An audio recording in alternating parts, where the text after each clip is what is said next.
Well, I've done a shit ton of work today. But again, where there's MMA, there's news, there's always something going on in the community of mixed martial arts. I actually just got done doing a podcast, which was so goddamn fun. Answering questions live.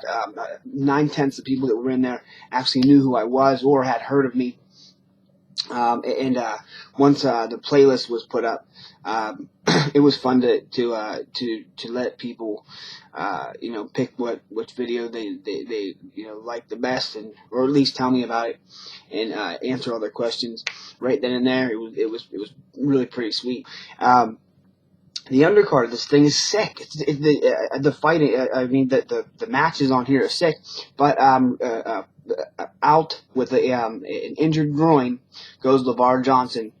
So Brendan Schaub is left with no opponent, or TBA for now. It is only the very, very end of November. So TBA on Brendan Schaub. And I just made the video about LeVar Johnson depending on this and not on enough technique.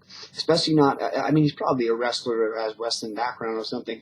I imagine he's worked by now on some sort of martial art or martial arts or joined, some sort of academy. He has had, a couple of good wins at Pat H.T. Barry. Anybody that beats Pat Barry, especially standing up, it's nothing but respect.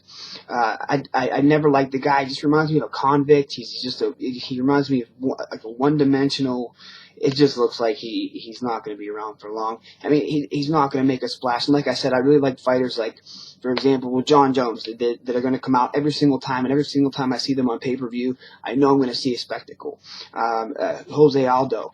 I don't like the guy, but he has a special certain way that he fights. It's a spectacle. And Dominic Cruz, Uriah Faber, love his Muay Thai style, and devastating guillotines at Team Alpha Male. So I love his groundwork. The Diaz brothers' hands, John Jones' elbows, Kung Lee's kicks, shit like this, Showtime's kicks, Showtime Pettis, shit like this is what I look for in a fantastic mixed martial arts fight.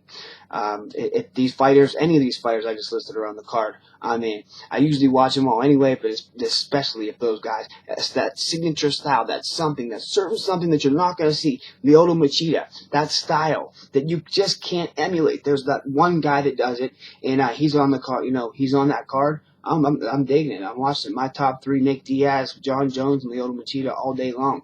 Those three have such unique styles. No one's ever seen anyone box like Nick Diaz.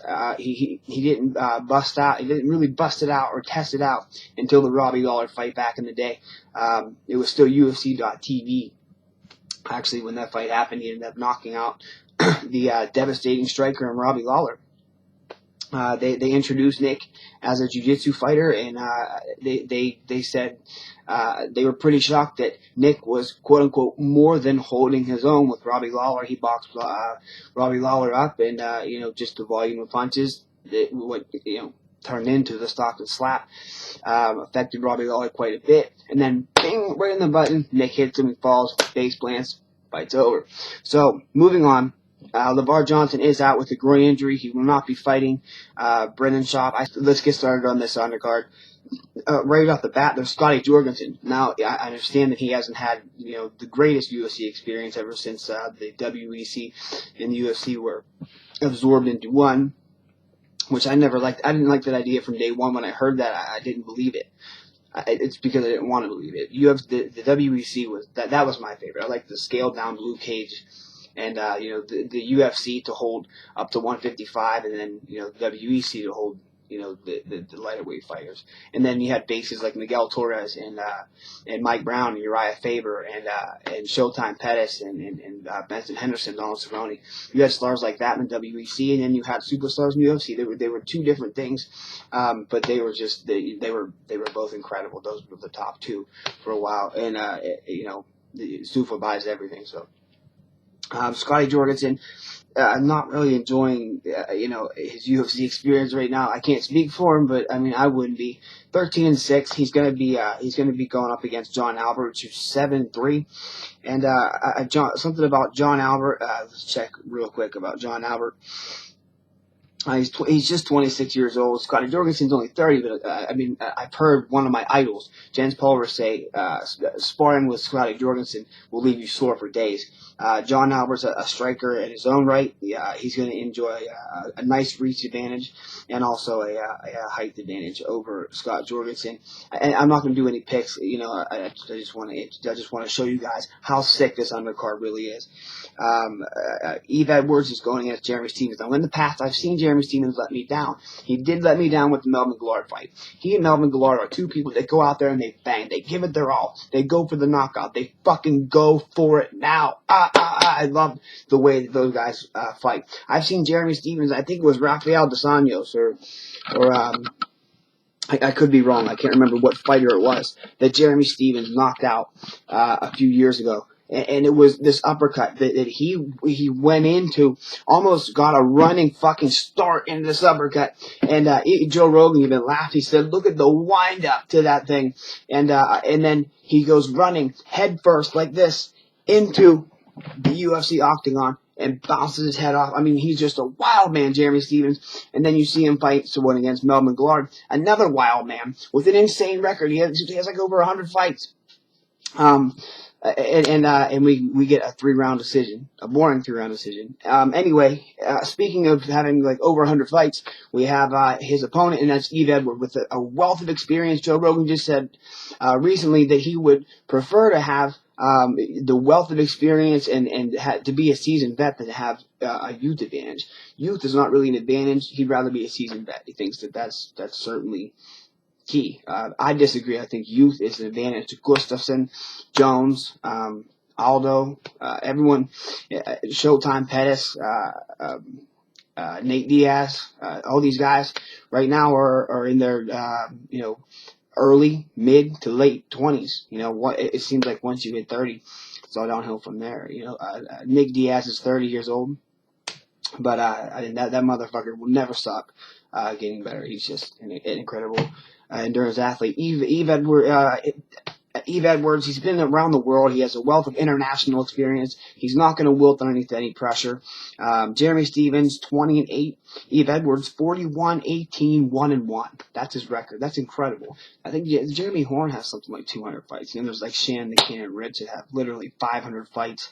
But I mean, the records are like 121.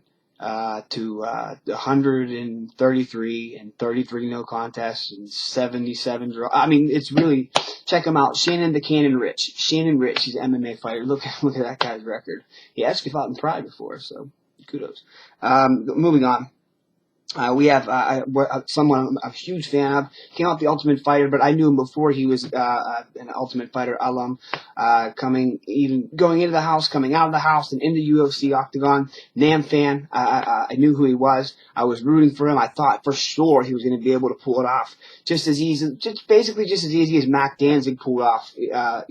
One of those seasons, the Ultimate Fighter. I can't remember what it was, but I mean, it was Mac Danzig that clearly was going to be the winner. Just as easy as Nate Diaz won, just as easy as Max Danzig won. I thought Nam Fan was going to blow through everybody, and I was wrong. I was wrong about Nam Fan, and I really would like. I watched the fight the other day on Unleashed, and wow, this kid, this purple belt, it was just handling Nam Fan. It was incredible. I have to find that kid's name, and I will get you I will get you that kid's name as soon as possible. He is fighting Germany's own Dennis Stever. Dennis Stever has a Taekwondo striking background, loves the spinning back kick, and lands it perfectly, pretty much in every fight. He at least throws it. He does set it up beautifully and usually lands it, and he has knocked people out with it, but he is working on. He still has an ever-improving ground game. Nam Fan, he prefers to keep things standing, but I mean, he can hold his own anywhere. In the clinch, Muay Thai, wrestling, on the ground, striking, boxing, kickboxing, pretty much anywhere the fight goes, Nam Fan is, pretty, fair. So and again, experience. I would give Nam Fan the experience, here. I would give him the more well-rounded. Certainly time to wrap it up. There's your update, and please, every member of Publisher of 101 Nation, I have kind of a responsibility, or at least I view it as an opportunity, since I get to speak to literally tens of thousands of people at a time. It's an honor to be part of the MMA community, and it's also an honor to say, if a fellow comrade's down, help them out. Everybody stick together. Peace, love, Public 101 Nation.